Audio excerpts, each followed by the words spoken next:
Cegia!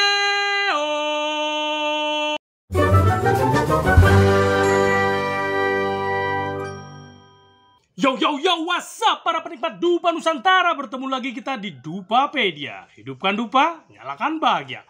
Petau! Ho! Pagi-pagi itu kudu semangat, mamen. Ya kan?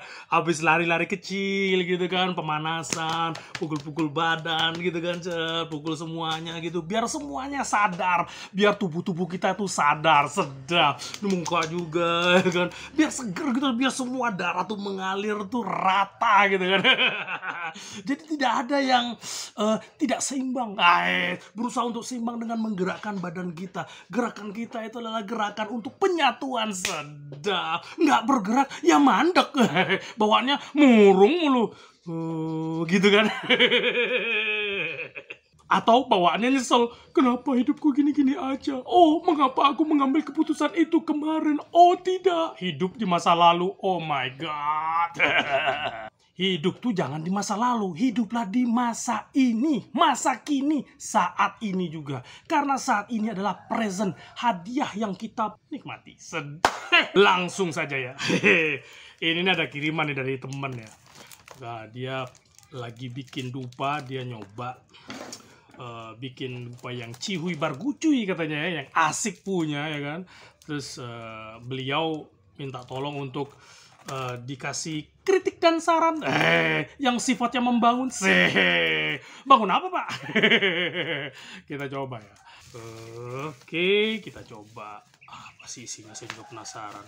Saya baru sempat buka sekarang gitu ya, sekalian kan kita bikin konten. Wow, is kokil. Ini katanya gaharu, ya. Gaharu Kalimantan sama gaharu campuran gaharu Merauke ya. Ini nih yang gaharu Kalimantan, ini yang campuran gaharu Kalimantan sama gaharu Merauke. Seperti apa dia? Ini menarik hati nih.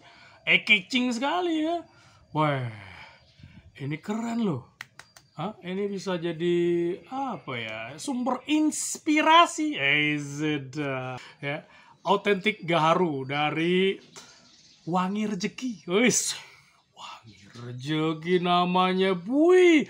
Ini bisa masyhur nih, asik. Ini calon terkenal nih, calon dupa terkenal ya kan? Asal memang satu nih. Kita tidak hanya perlu skill ya, kita tidak hanya perlu pengetahuan, kita tidak hanya perlu kecerdasan, tapi satu yang penting, tambahan satu lagi untuk sukses, konsisten, ya kan? Konsisten dengan komitmen yang kita buat.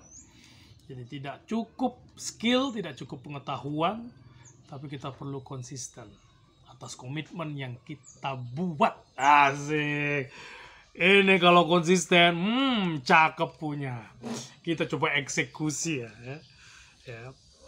Wow, dupa tanpa biting bambu. Mau tahu harganya? Segini nih ya, yang panjangnya 19 cm, 25 ribuan. Cakep ya. Cakep. Ini nggak main-main nih bahannya, bener nggak main-main ya kan. Gaharu Kalimantan. Mari kita coba, kita eksekusi. Seperti apa sih sebenarnya gaharu Kalimantan itu? Ya kan? Ini saya belum masih nyium aja nih, masih nyium tambah dibakar, udah senyum-senyum sendiri gitu kan. Bawaannya kok asik gitu kan. Ya.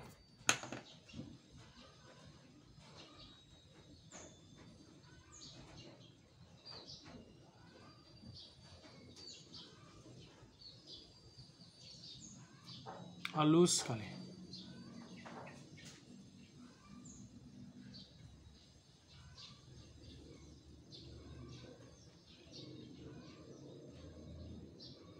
Pekerjaannya halus sekali, man. Halus sekali. Halus sekali. Ini dia punya diameter 4 mili ya. cakep nih, cakep banget. Tapi untuk teman-teman yang belum pernah merasakan, ya, belum pernah menikmati aroma dupa gaharu Kalimantan, itu terasa tidak nendang ya, terasa tidak nendang. Tapi kalau kita telaah lagi lebih jauh, dupa ini memang sisi nemeninnya dapat gitu. Hadir di sini, hadir. Cuma dia bukan temen yang terlalu mendominasi gitu loh. Bukan temen yang nggak dimintain pendapat dia udah langsung nyocos aja gitu, langsung ngeritik aja kita gitu. Ini temennya nih anteng banget ya, anteng banget. Dia ada tuh ketika kita membutuhkan gitu.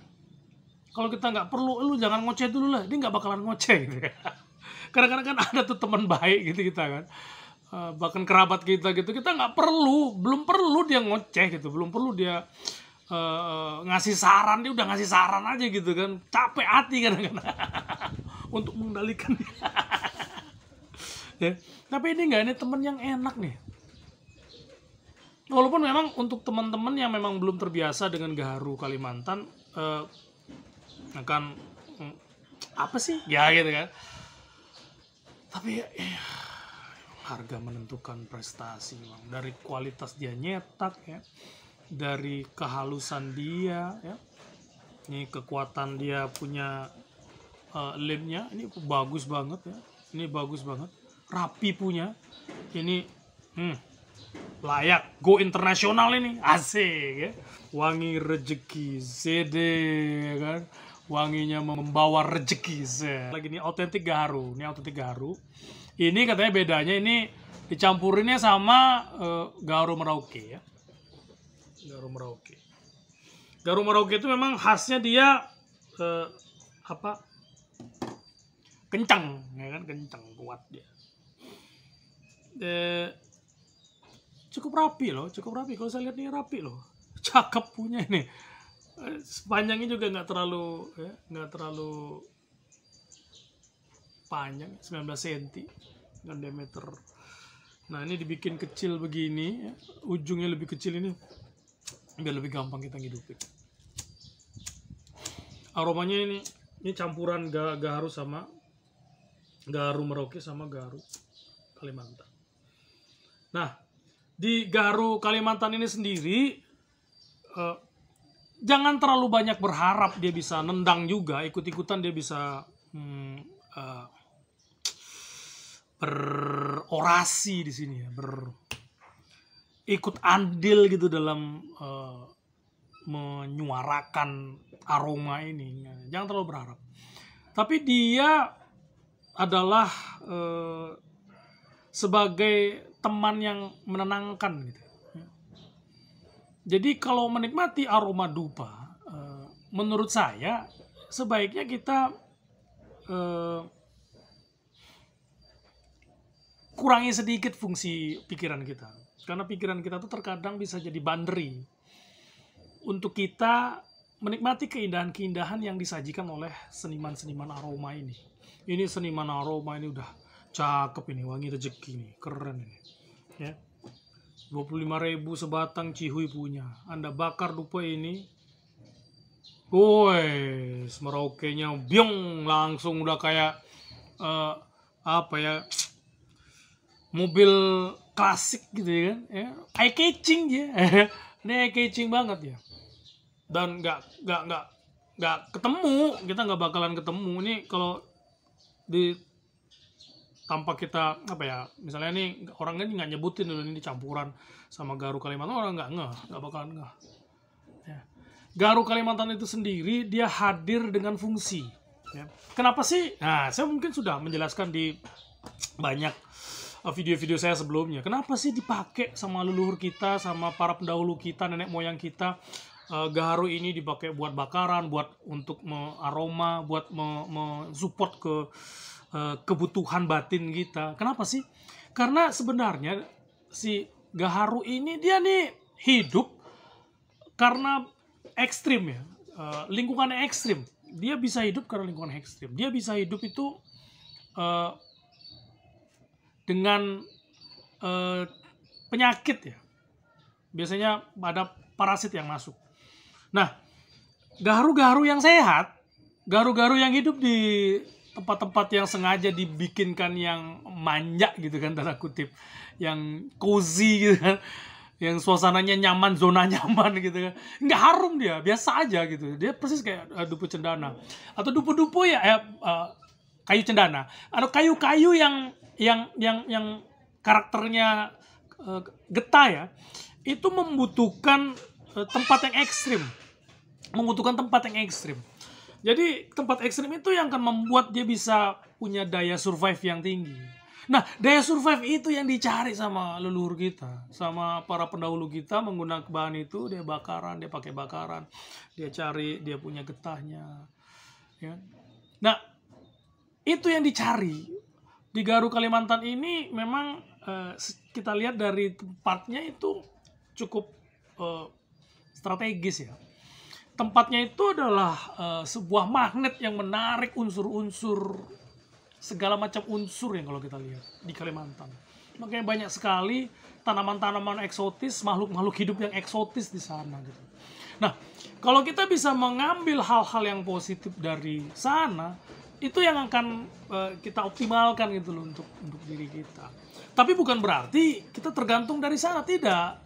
Seperti yang saya sampaikan di setiap video-video saya, semua dupo-dupo, walaupun dari bahan-bahan yang kualitas bagus, walaupun bahan-bahan yang diolah sama orang-orang yang memang punya pengalaman meracik dupa, fungsinya cuma 5%. Tapi tetap 5% itu persis kayak starter mobil.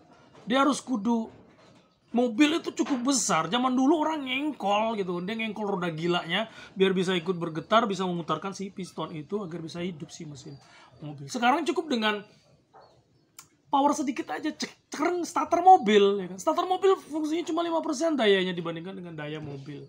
Tapi dia bisa menghidupkan mesin mobil yang sebesar itu. Kayak gitu fungsinya.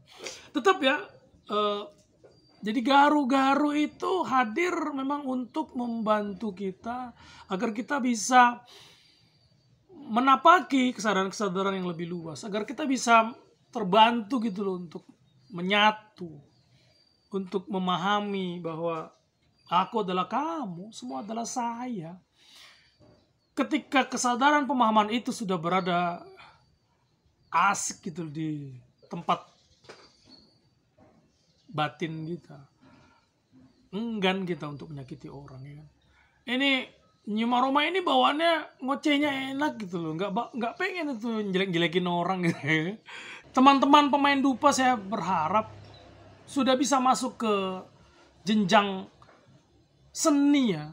Jadi dupa itu menjadi media seni aroma. Asik ya? Ini semakin asik aja nih ngidupin aroma yang ya kan. Bagi teman-teman yang tertarik ya, bisa kontak langsung nih di wangirejekiwood@gmail.com ya, di email ya. Ini keren nih. Ini keren, ini rekomen lah saya untuk dupo-dupo yang kualitasnya ya kan. Dan saya berharap beliau ini tidak hanya membuat garu aja ya, bisa membuat yang aroma-aroma yang otentik lainnya. Asik. Salut buat Wangi Rejeki. Terima kasih atas kesempatan yang diberikan kepada saya untuk menikmati aroma yang dahsyat ini. Bawaannya kok love melulu jadinya. Ada senyum-senyum aja. Walaupun ini fungsinya saya bilang tadi 5%, tapi ya kan. Dengan 5% itu ya kan, kita hidupin hidup jadi nyala gitu, bahagia kita dalam berproses itu jadi ya tenang, damai gitu, udah selesai aja rasanya kan. Untuk bisa mengelola masalah-masalah kita yang jauh lebih mahal dari hanya sekedar 25.000 sebatang. Ya kan? Gak ada artinya. Yang kita selesaikan masalah kita bisa puluhan juta, ratusan juta, miliaran, bahkan triliunan. Cuma hidupin 25.000, cetek, duduk, jeda sebentar, nikmati dengan dupa ini. Berapa sih harganya kan jadi gitu ya. Tapi kalau teman-teman sudah memulainya dengan mahal, ya sudah, Anda sudah menutup wangi rezeki Anda. Aroma-aroma gaharu itu aroma-aromanya khasnya memang Nusantara ya. Jadi kalau teman-teman yang ingin mencoba peruntungan di pasar internasional, coba yang goyang-goyang aroma ini, kita goyang, kita coba gocek-gocek tuh aroma gaharu, aroma kemenyan, ya, aroma-aroma yang khas gitu. Dan aroma ini kalau kita bisa padu-padankan dengan rempah-rempah yang lain tuh bisa mungkin akan lebih dapat down to earth ya, ya kan? Iya.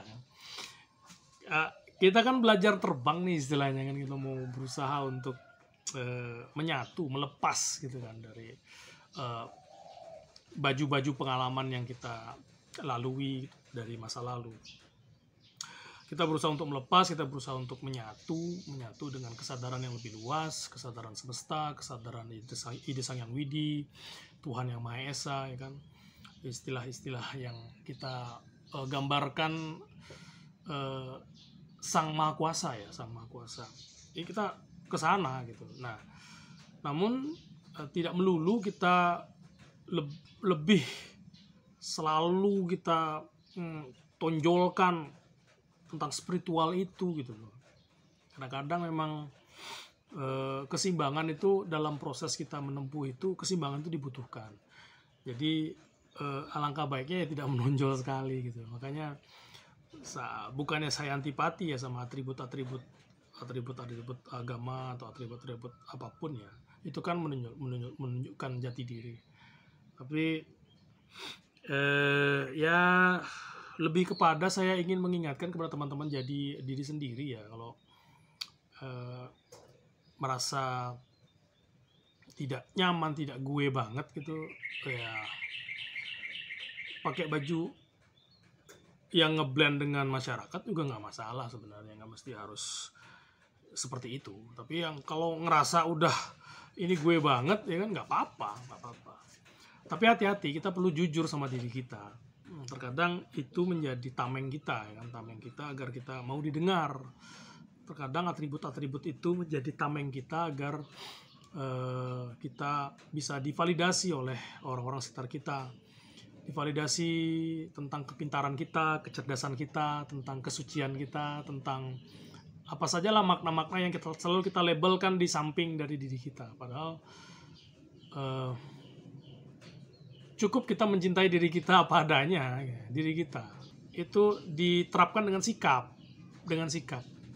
menerima diri apa adanya. Sikapnya apa ya? Karena kita sudah selesai dengan permasalahan-permasalahan batin dalam diri kita, sehingga eksitasi yang ada di luar itu tidak terlalu banyak mempengaruhi emosi kita gitu. Kita sudah cukup tenang. Apapun yang terjadi, termasuk ada penghinaan, termasuk ada orang yang sudah tidak menerima diri kita, lingkungan kita yang sudah tidak menerima kita misalnya kan, menerima pendapat kita, atau ada pendapat orang lain yang memang tidak sesuai sejalan dengan kita, ya kenapa kita tersinggung, ya kan? Wajar lah, otak kita beda, ya kan, pikiran beda, pengalaman beda. Orang kembar aja bisa beda-beda cara berpikirnya, ya kan? Kembar identik loh, bisa beda-beda pemikirannya. Jadi sikap kita menerima diri kita apa adanya, mencintai diri kita sepenuhnya gitu loh. Itu tercermin dari cara kita bersikap dalam kehidupan sehari-hari. Jadi kita tidak terlalu menonjol gitu ya kan. Maksud saya di menonjol itu untuk kepentingan agar kita bisa diterima, nggak perlu. Kita sudah cukup dengan diri kita sehingga tidak perlu lagi kita mengeluarkan usaha, effort yang cukup gede, tenaga yang cukup besar, emosi kita, mengorbankan emosi kita, perasaan-perasaan kita untuk agar bisa diterima oleh orang lain. Nggak perlu itu. Mereka mau terima ya nggak apa-apa, mereka nggak terima juga ya nggak apa-apa gitu kan. Jadi satu hal kunci penting yang bisa kita ingat ya, agar kita bisa tetap menyalakan bahagia dalam hati kita, dalam diri kita, menerima ya. Penting sekali itu, satu kata sederhana, terima. Apapun yang terjadi, terima peluang-peluang yang ada, terima kesempatan-kesempatan kita, baik itu bentuknya dari pikiran kita menangkapnya itu sebagai sebuah ancaman, sebagai sebuah tragedi gitu kan, Itu pikiran menerima seperti itu, ya. Yang melihatnya seperti itu, dan kitanya sebagai sang jiwa dengan kesadaran penuh menerima itu sebagai pengalaman yang memang perlu kita alami, ya kan? Ya, teorinya ya gitu ya.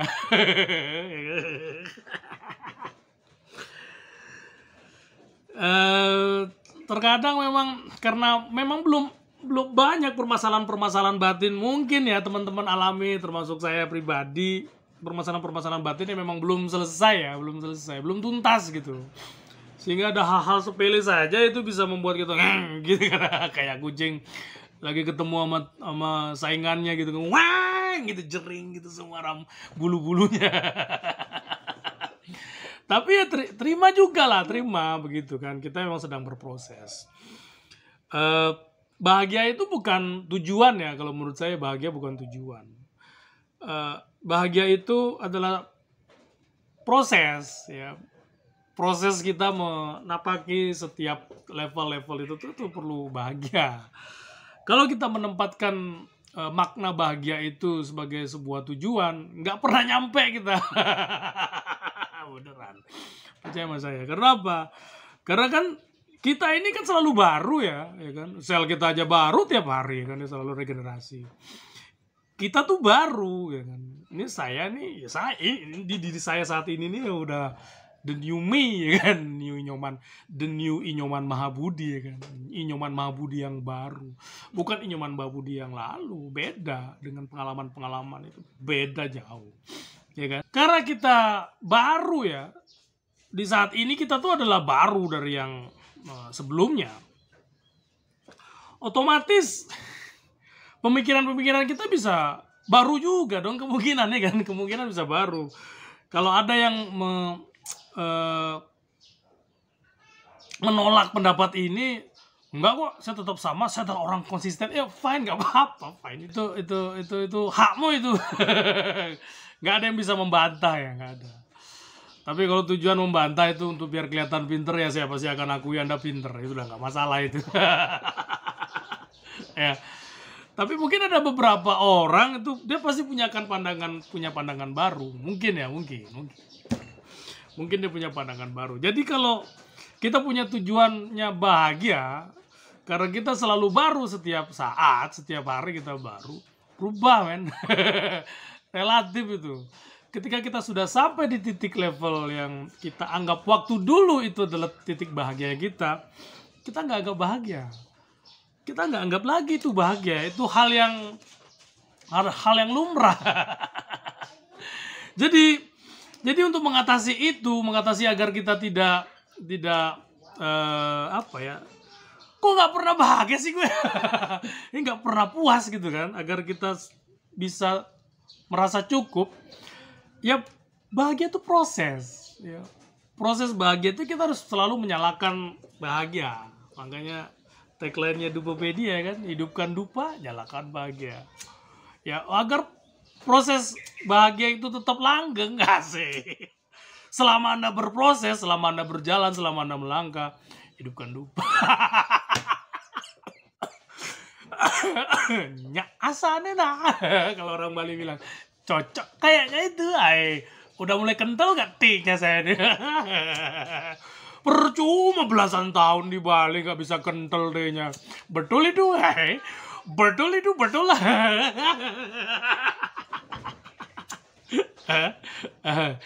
Jadi mamen. Bagi teman-teman yang ngerasa bahagia itu adalah sebuah tujuan, coba deh pikirkan kembali lah ya, direnungkan kembali kan. Omongan saya ini kadang-kadang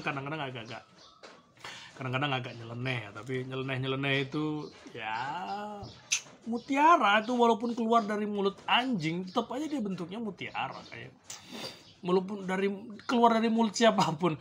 Ya bukan dilabelkan saya anjing juga. Tapi nggak apa-apa kan, anjing juga makhluk Tuhan ya. Ya tetap mutiara, dia akan menjadi sebuah mutiara tetap. Ya. Well, saya rasa gitu aja ya ocehan saya pagi ini, dan terima kasih buat temen dari Jakarta nih. Yang ngirim barang nih, keren. Makasih banyak. Terima kasih banyak atas kesempatannya. Sekali lagi saya ucapkan selamat ya, selamat berjuang dan jangan patah arang. Ya, ini adalah modal bekal untuk bisa terbang memperkenalkan aroma Nusantara. Kalau misalnya ada masalah apa-apa langsung aja DM, coba kontak-kontak saya, siapa tahu kita bisa sharing. Dengan sharing kan kita bisa berbagi masalah ya kan, kita bisa potong-potong tuh masalahnya jadi kecil, jadi lebih ringan. Kita bisa diskusi apa yang mungkin kita bisa saling bantu lah, kita bisa saling support. Dan sekali lagi ya, teman-teman yang punya keinginan untuk mengembangkan sayapnya, untuk mengembangkan Dupa ya, sebagai media seni aroma Nusantara, ayo kita bareng-bareng yuk ya, bareng-bareng kita ngobrol gitu, kita diskusi, siapa tahu ya kan, tukar pikiran bisa membuat kita lebih jernih. Oke, terima kasih teman-teman atas atensinya. Komen saran apa aja lah yang sifatnya membangun ya kan, keripik juga boleh, keripik pedas, saya suka banget keripik pedas, terutama yang dari Riau tuh enak banget keripik pedas. Well guys, itu aja ya. Saya Inyoman Mahabudi. Mantap!